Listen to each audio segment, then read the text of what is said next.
The Hollow Plains. Part 1. The Teeth Beneath the Wheat. The wind was wrong that summer. You could taste it in the air, thick with static, too heavy for the flat sprawl of Kansas. Not Kansas, no. That's not a typo. This place was spelled with AC, and every sign that tried to change it either rusted through or fell off the highway within days. No GPS would map it. No storm radar ever picked it up. But it was there, tucked between nowhere and nothing, surrounded by miles of wheat that whispered secrets when the wind crawled low. I came because of the dog. 3 weeks earlier, my sister called me in the middle of the night. I hadn't heard from her in years, not since I left town, swearing never to come back. But she sounded breathless, hoarse, like her voice had been dragged through the gravel road she'd never left. "He's gone, Eli. Bodie's gone. Took the dog with him." "What do you mean gone?" "I mean the sun came up, and they weren't in the house. But the door was still locked from the inside. Only footprints went out, none came back in. That was the last I heard." The line went dead. No answer when I called back. So I drove. Back through wheat that shivered too much in the windless heat, past grain silos that looked more like watchtowers, and into the hollow heart of Kansas. The house was still there. Same crooked barn. Same cracked porch. Same gnarled tree out back that had been dead longer than I'd been alive.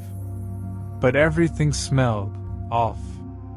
Like metal and rot and something feral. I pushed open the front door. It creaked just the same, like a breath caught in the lungs.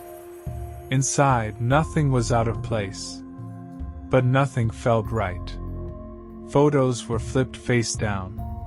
Drawers were open, but not rifled through, displayed, like someone wanted me to see their emptiness. And the floor had been scratched. Not clawed. Scratched. Long, deliberate lines in the wood, like a message in a language no one ever wanted to read. I found a trail behind the barn. Just faint enough to look accidental. Bodie's bike was halfway down it, chain rusted, wheels bent like it had hit something too hard and kept going. There were tracks, deep ones. Animal. Bigger than any dog. Too big. Wider than a man's hand, with claws that carved into the dirt like blades. And all around them, wheat laid down in circles. Not crop circles. Sleeping spots. Like something curled in the fields when the moon was full and the wind was just right. The town was worse. Empty. Not boarded up. Not evacuated. Just quiet. Gas stations still pumped. Stores still lit. But not a soul to be seen. Until I saw the signs. Nailed to power poles. Duct taped to doors. All the same hand-painted warning. Stay indoors. No whistling. No dogs after dusk. And beneath each one, a fresh smear of fur and blood. Sheriff Mathers was still alive. He hadn't aged a day since I left. Same deep lines, same heavy stare, same stench of chewing tobacco. He met me on the church steps, like he'd been waiting. "Shouldn't have come back, Eli. Where's my sister?" "Gone. Same as the rest of them." "And the boy?" He looked away. "They don't keep the kids." "What?" "They don't want the kids. Just the grown ones. The pack don't like innocence." Then he handed me a lantern. And a shotgun with silver shells. Night fell fast. No sunset. Just light one moment, and then the kind of dark that pressed against your skin. The wind died. The wheat grew louder. And from the fields came the first howl. Low. Drawn out. Too close. Then another. And another. Until it wasn't a howl anymore, it was a chant. A calling. A song in a language no human throat should ever shape. And the hair on my arms stood up like it remembered something my brain had long forgotten. The first one stepped out of the field just after midnight. Tall. Lean. Covered in black fur so matted it moved like wet cloth. But it had eyes. Too many. Not just where eyes should be. I saw them on its shoulders. Its stomach. One on the back of its hand, blinking slowly as it raised a claw and pointed at me. Then it spoke. In my sister's voice. He's not yours anymore. And behind it, in the wheat, dozens more eyes opened. They didn't lunge. They didn't snarl. They watched. Waited. And then, slowly, fell back into the fields. The wheat swallowed them like water. I ran. Back to the house. Back through the dark.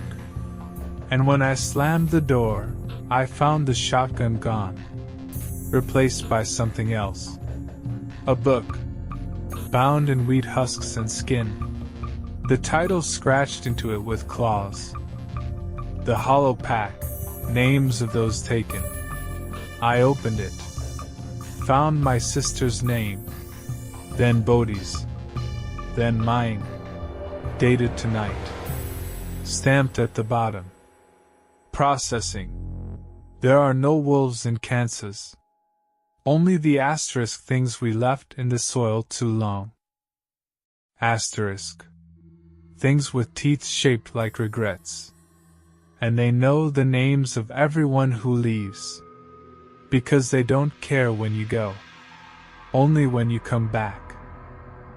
Part 2. The Whistling Hours. I didn't sleep. Not with that book in my hands, the one wrapped in husk and sinew, humming like it had a heart somewhere deep in its spine. I stared at my name written inside it. Still fresh. Still wet. The ink bled into the page in a slow, deliberate way, like it didn't want to dry until something finished. Underneath it, 3 words had appeared since I last looked. Not yet howling. It wasn't a warning. It was a status. Around 2 a.m., the wind picked up. Soft at first, like breath over glass. Then sharper, an edge in it, like a blade sliding across rusted wire. The field swayed in rhythm, and the sounds began. Not howls. Not growls. Whistling. It came from every direction, as if the wheat itself had learned to breathe through broken lips. A single, 2-note pattern, low-high, high-low, repeated over and over. Like a lullaby meant for wolves. And I remembered the signs nailed to the town's bones. No whistling. Now I understood. It wasn't a rule. It was a defense. Because the whistle was theirs. And if you answered it, you gave them permission. I paced the old farmhouse, shotgun clutched in one hand, the strange book in the other. The lights flickered. The radio turned on by itself, static bleeding through gospel channels like something trying to learn how to speak.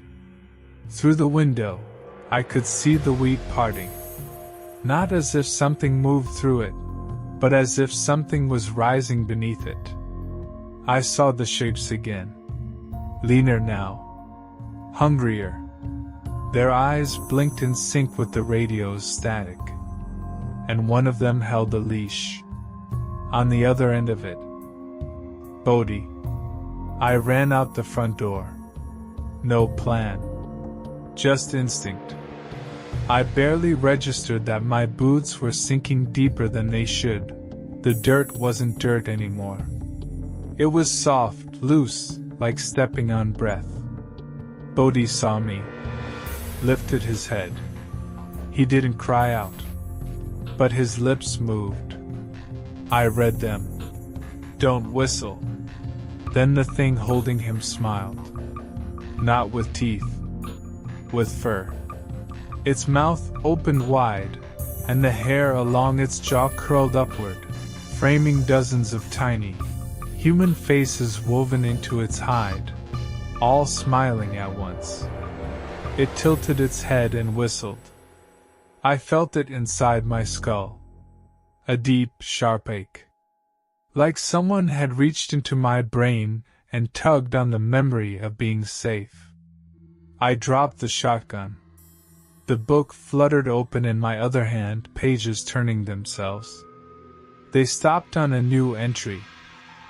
Danner Eli confirmed. Disposition approaching. A faint image burned onto the page.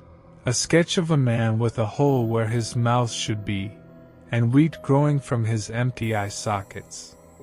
Then the ground opened. It wasn't an earthquake. It was deliberate.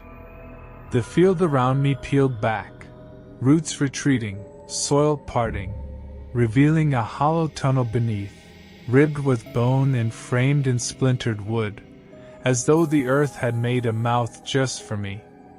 From its depths came the sound of claws on stone, and a single, slow breath, followed by a question, whispered through dozens of stolen voices. Will you stay this time? I turned, ran, didn't stop until I reached the silo at the edge of the property. Climbed the rusted ladder, lungs burning, knowing it wouldn't matter. But I had to see. Had to get above it. From the top, the town was gone. The streetlights were dead. The buildings sinking. I watched the diner collapse like it had never been built.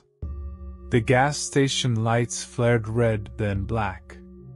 The church's steeple twisted downward into the dirt like a screw.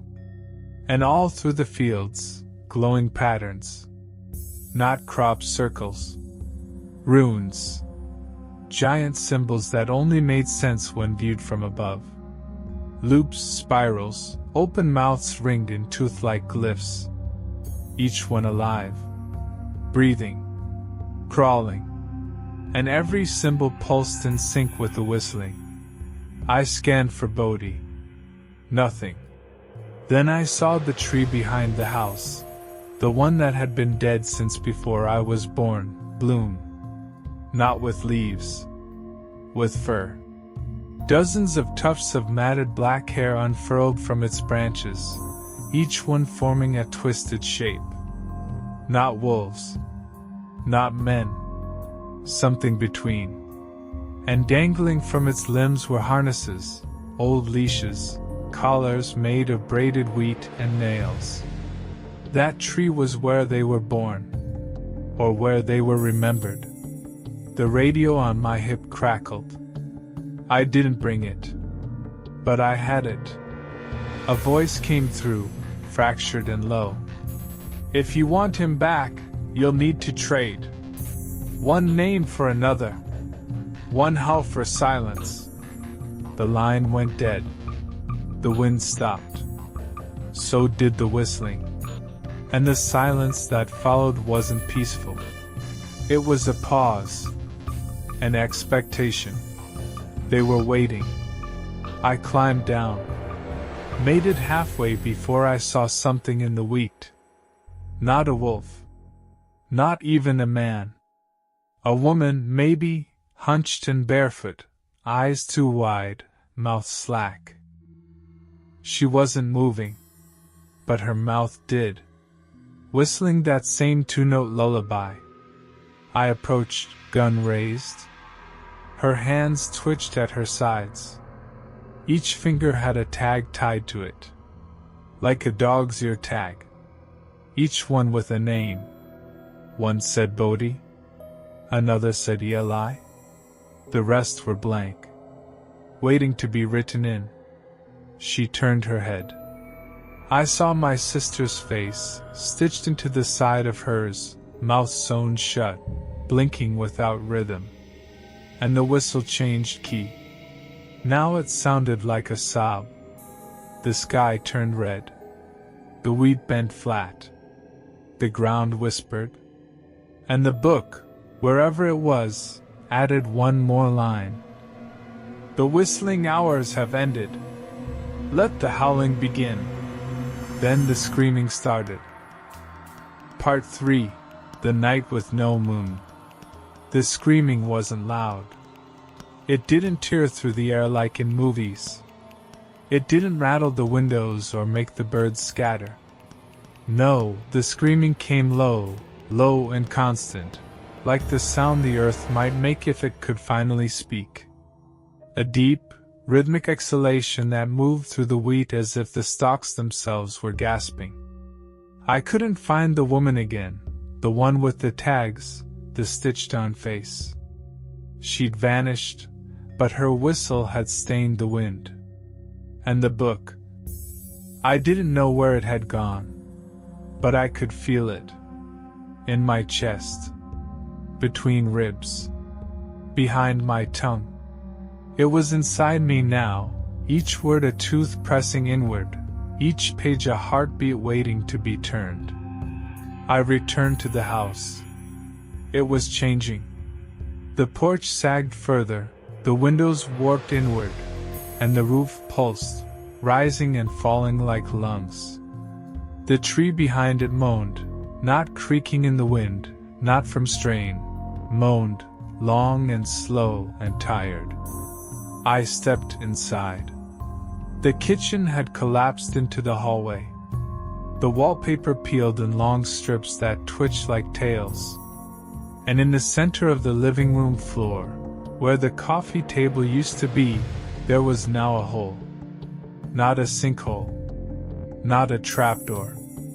A hole. Perfectly round, edged in blackened soil, deep enough that the light from my phone wouldn't touch the bottom. The air rising from it stank like old dog breath and sour dreams. At its edge sat a collar. Bodhi's.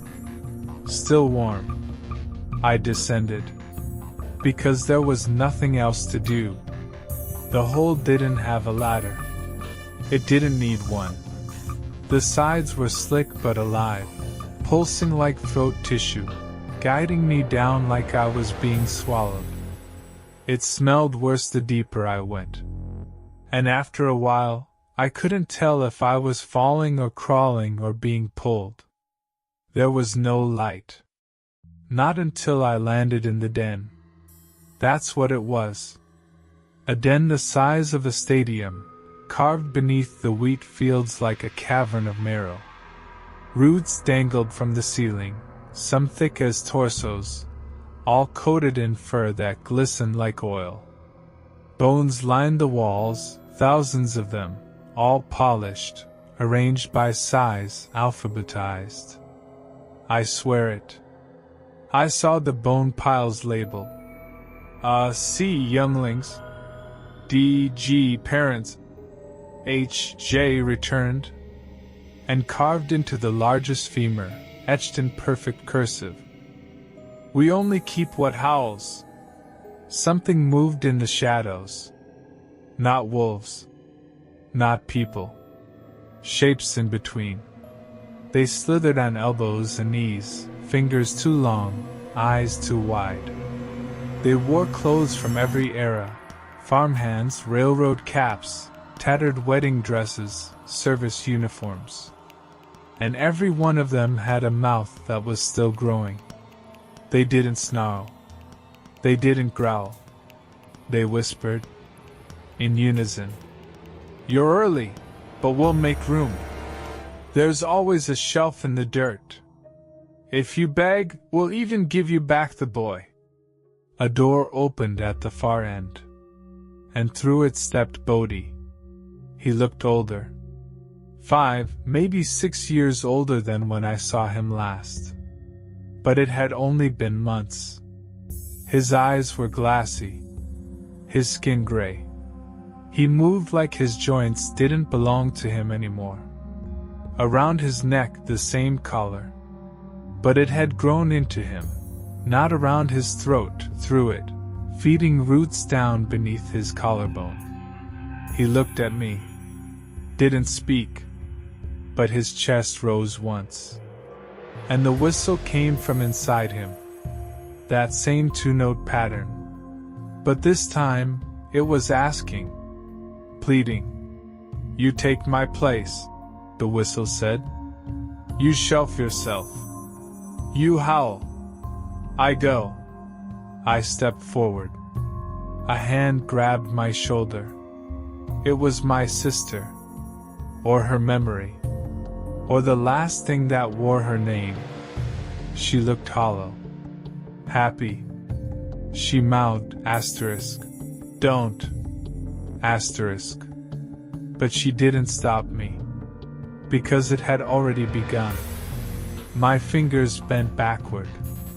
My teeth itched. The book inside me opened to its final page. Eli Danner chosen.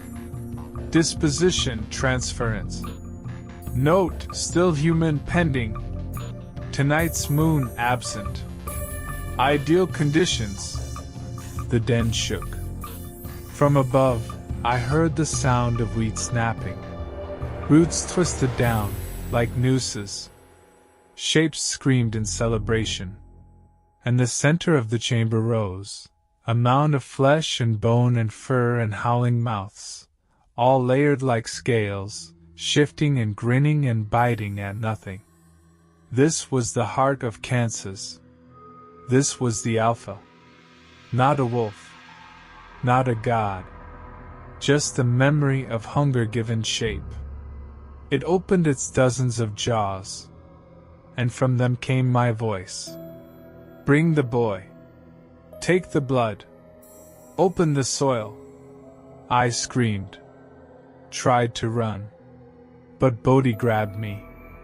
And said only one thing. It's either me or everyone. Then he shoved me into the mound. I didn't die. I woke up in the wheat. Alone. The sun was rising. The tree was gone. So was the house. So was the collar. I opened my hand. Inside it, a library card scratched from bone. Beneath my name. Filed under Farrell. Due back next moon. And from somewhere behind me, I heard a new sound. Not whistling. Not growling. A howl. From a throat I didn't know. From a boy no longer a boy. I didn't save Bodhi. But he saved you. Because now I carry the page. Now I'm what they sing to. Now the hollow pack has a new mouth. And Kansas has a new alpha. And every time the wind changes. Every time you hear whistling in the fields. Just know. I'm checking the soil. And I'm coming home. Part 4. Alpha doesn't howl alone. There are 13 farm towns between Topeka and what's left of Kansas. I walk through each of them now, barefoot and forgotten, dragging the scent of midnight wheat behind me. No one remembers my name, not really. They smile at me on porches, offer lemonade or stare from half-shut screen doors. But once I pass, they forget. Because that's what the hollow pack wants. To be forgotten. So we can walk through undisturbed. So the song can spread. It's easier now. The change. I used to feel bones cracking, skin stretching. Used to wake in blood and panic, curled beneath the wreckage of a barn or a half-eaten dream. But now, it's smooth. Seamless. I slip between shapes like paper being folded. Human. Not memory, hunger, smoke. Sometimes I wear the face they need. Sometimes I wear the face of someone they lost. And sometimes I don't wear a face at all. Just the whistle. The two notes that open the fields and bring the teeth to feed. The first real turn came in a place called Harrow Mill. A grain elevator town. One diner. One bar. A church that closed before the war but still rings its bell on Sundays. I followed the scent there, something ripe and unfinished. A howl not yet sung. A boy named Rennie who hadn't slept since the full moon peeled the skin off his father's voice. His mom called it a fever. Said he talked to shadows. But the shadows answered. I waited 3 nights. Then I left the whistle on the porch. Carved into wood. 2 notes. By the 4th night he followed it. Through the fields. Into the dark. To me. I didn't take him. Not like they took Bodie. I asked. And Rennie, wide-eyed and shaking, looked up and whispered, I don't want to be scared anymore. I howled once. And the wheat folded. And Rennie walked into the pack. Now he runs beside me. Still learning. Still raw. But his throat remembers. And his name's already half dirt. There are others now. 9 of us. Not wolves. Not men. Something older than both. Something the soil itself remembers. Each from a different town. Each with a different reason for listening when the whistle called. One lost her tongue to silence. One was buried but didn't stay dead. One still thinks he's dreaming. But they all understand the hunger now. And they all remember him. The old alpha. The thing that beat inside the tree. The mound beneath the field. The breath behind the book. It's not gone. It's just waiting. Because the hollow pack needs one more. One last. A 13th. And the soil already knows who it is. It shows us in root patterns. In the way the moon stains the barn doors. In the names carved into the back of our teeth. And now, the book is open again. The one bound in husk and hide. It rides in my bag though I never packed it. Its pages change depending on where I walk. But today, in a sunken town called Bridle Run, it showed me something new. Alpha Provisional, Eli Danner. Status, stabilized. Role, harvester. Next to turn, Evelyn Danner. Status, sleeper. Location, Redwell County. I dropped the book. Because I hadn't heard that name in 10 years. Evelyn. My mother. Gone before Bodie. Gone before I ever left. But not gone like I thought. She's in Redwell. That's what the book says. And now, I'm going back. The others don't question. The pack runs when I run. And Redwell isn't far, just beyond the floodplains, past the grain ghost and the hill where the soil won't grow corn anymore because the moon never stops bleeding there. We move by scent, by sound, by memory. And we reach Redwell as the sun sets like an old apology. It's quieter than I expected. Too quiet.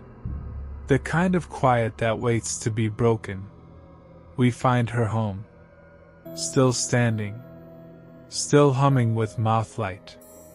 And on the porch, a note. Handwritten. Addressed to me. I knew you'd come.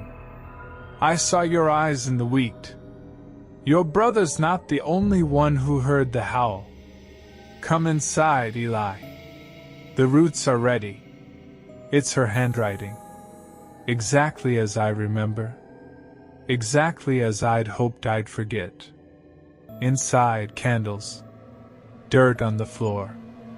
A single chair in the center of the room, facing the open cellar door. And the smell of fur and blood and bread. A feast laid out for something that hasn't eaten in decades. She's downstairs. I can feel her. Not human anymore. Not really. She's singing. Not with a voice. With her bones. And it's the same lullaby that the pack howls when the wind rises over the fields.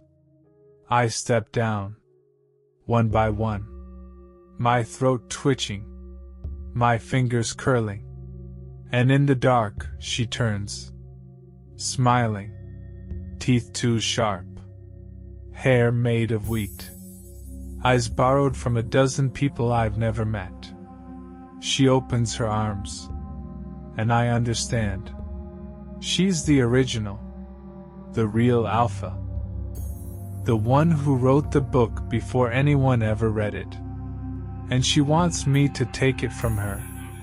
You're not the end, Eli, she whispers. You're the next chapter. And she kneels. And she offers her throat.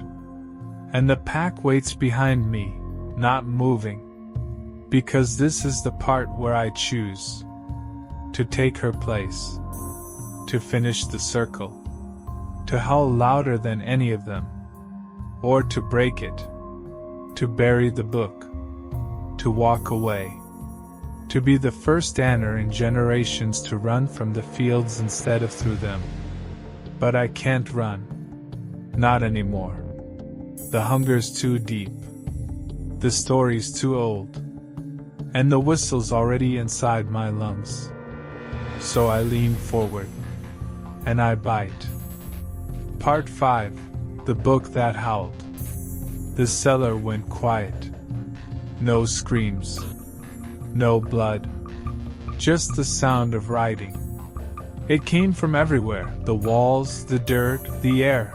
Like 1,000 quills scribbling at once, inked in marrow, scraping out my name again and again and again. Eli Danner. Alpha confirmed. Cycle renewed. My mother, what remained of her, collapsed in my arms. Not dead. Not dying. Just folded. Like a story at its final period. I laid her down in the soil. The roots reached up gently, cradled her, took her back. And when I rose, the pack was already bowing. There was no ceremony, no howling moon, no ancient rite. Just silence. That deep, heavy quiet that presses into your ears like water, that makes the bones behind your eyes ache. I could feel the book pulsing in my back pocket. Warm. Satisfied. But when I pulled it out, the cover had changed. No longer bound in husk and hide. Now it was furred, dark and soft, and each page smelled like memory. I opened it. There were no chapters. No page numbers. Only names. Endless columns of names. Each written in neat, shaking ink. Some crossed out. Some still bleeding. At the very bottom, a new entry. Eli Danner, voice of the hollow. He took the teeth and made them sing. He stitched the whistle into the roots. He remembered what others buried.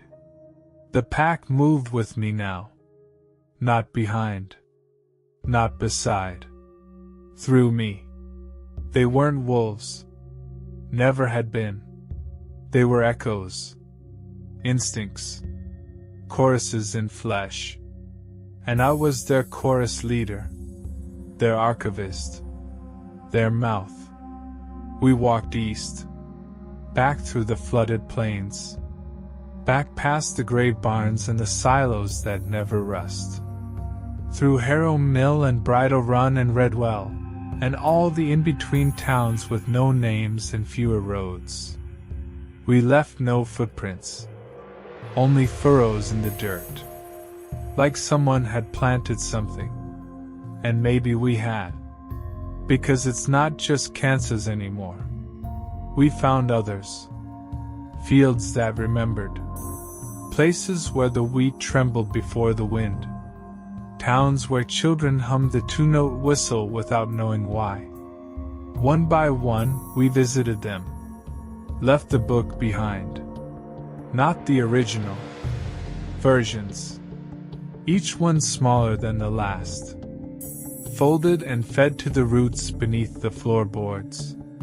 Waiting, reading, ready. I don't remember how long it's been. Days? Months? Doesn't matter. Time slips when you speak in hunger. But I know what's coming. The final entry. The last howl. Not mine. Yours. Because you're reading this. And maybe you've heard it too. The whistle on your window when the wind should be still. The breath beneath the barn. The feeling that someone left a door open under your floorboards. You tell yourself it's nothing. That you imagined it. That the dog didn't speak. That the wheat doesn't bend when no one's watching. But the story already has your name. The page has already been folded. And tonight, the moon's dark again. Just like the night it started. Just like the night we woke. So when you hear it, that soft, low whistle in the dark, don't answer. Don't hum it back. Don't look into the field. Because that's not wind. That's not wolves. That's not your name being called. It's the book. And the book is hungry. The end. But your page has yet to be written. Final status, field open. Next entry. Alpha verified. Process continuing.